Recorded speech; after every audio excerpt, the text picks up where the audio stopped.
But we were talking about safety, and as a new contractor, trying to climb the ranks and get your foot in the door of some of these larger GCs, it's pretty damn critical.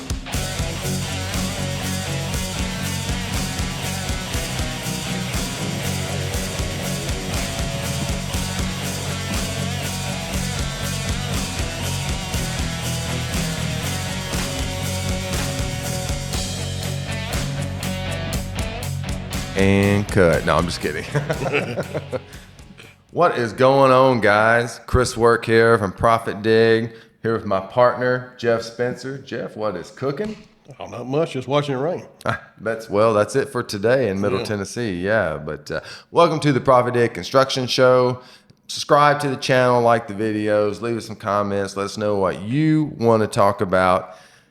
Well, it just so happens that August is the start of Construction Safety Month. I just made that up. August is not Construction Safety Month. But we were talking about safety, and as a new contractor, trying to climb the ranks and get your foot in the door of some of these larger GCs, it's pretty damn critical to pay very close attention to some of these things. We were talking earlier about trench boxes and chains and slings and my goodness, Jeff, I don't even know what we're talking about, honestly. I know what the trench box is, right. But, Well, so tell me about it. What are some things here I need to be to look out for? Well, from a bidding standpoint, nowadays, 20 years ago, safety was always an issue or a concern, but it wasn't enforced that much. You kind of went by your own guidelines and stuff, kind of what you felt was good, was fair with everybody. Yeah. But it varied from company to company. But they've cracked down on that over the years, and through OSHA and other stipulations, they've got it now to where most construction workers should feel somewhat safe working on a job site. Yeah. And most GCs pride themselves in they have these competitions or acknowledgments for going so many days without a safety violation or a safety issue. Right. A lot of bigger GCs will give out shirts or jackets, 150 days, accident free. Cash money. Possibly, too. yeah. And I'm sure that, a lot of them do get bonused on safety or lack of injury, through a job. As they should. Right. Yeah. But having said that, if you're in the bidding process and you've never worked for one of these bigger GCs, everybody goes by OSHA standards. Right. From state to state, whatever it may be, every state varies on what their regulations are. And so a lot of GCs want to make sure that if OSHA makes a visit to their site, that they're in compliance and have no reason whatsoever to write them up for them or their subs working under them. Yeah. So they have... And that was a very important point there, the subs working under them as Yes. well, because you've assumed some of that responsibility. Yes, you assume the same responsibility. The same responsibility, Yes. so. Because, people don't think about it like this, especially like a new contractor. You're working for GC Joe Blow here. All right. He's a bigger GC. It doesn't matter how big or how small he is, you're still a sub under him. When you sign your name on that dotted line for this particular job, you are Joe Blow Construction. Right. You become part of his company. You are working for him at that point. Right. So, there's contractual issues, that you're bound to, but, it's kind of a working relationship that you've built when you sign that contract. Like, I'm going to do everything in my power to make sure this GC makes money. And in return, that GC's going to make sure I do everything in my power to make sure this sub has all the information, everything he needs to get his job done in a timely fashion. Absolutely.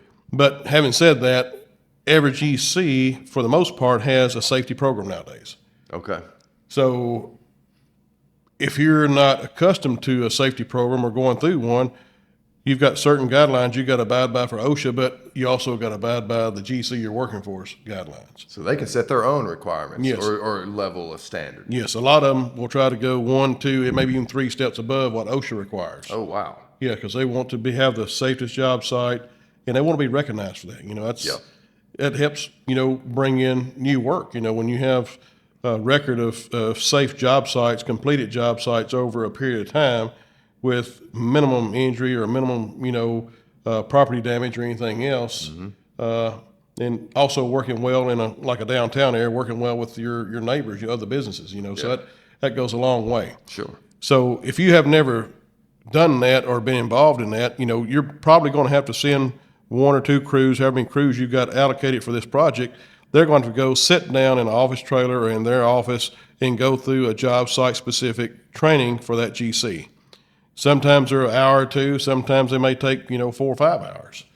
Okay. Just depending on how elusive the project is and how critical they are on their safety. And the GC's not going to pay them. No, You're going to pay. You got to pay them, guys right? To do it, so you need to So think about that. Okay. if just say you're paying that crew, the crew is $1,000 a day, and you got 2 crews tied up. Well, if it takes 2 days with 2 crews, you lost $4,000. $4,000. Yeah. Yeah.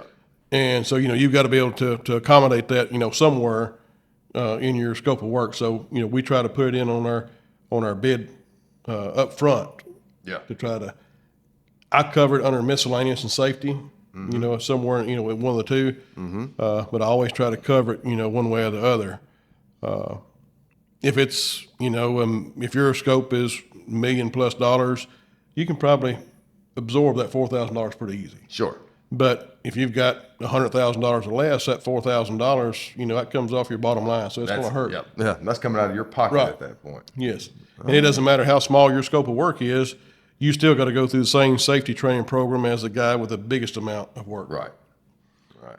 So Well, that's, just a little food for thought there, and just be aware of it, and every sub, no matter how small or how big you are either, I mean, you want to kind of try to mimic some of these larger GCs. You need to try to start implementing some kind of safety program into your company, okay.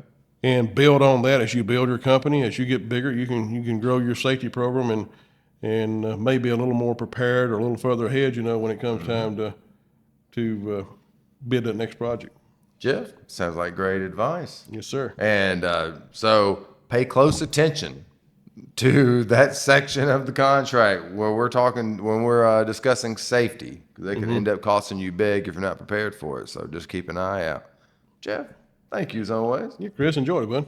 Always. Guys, check Thank us you, guys. out, profitdig.com. We have the most cost-effective job costing and bidding solution on the planet. Not to mention, it's pretty darn easy to use.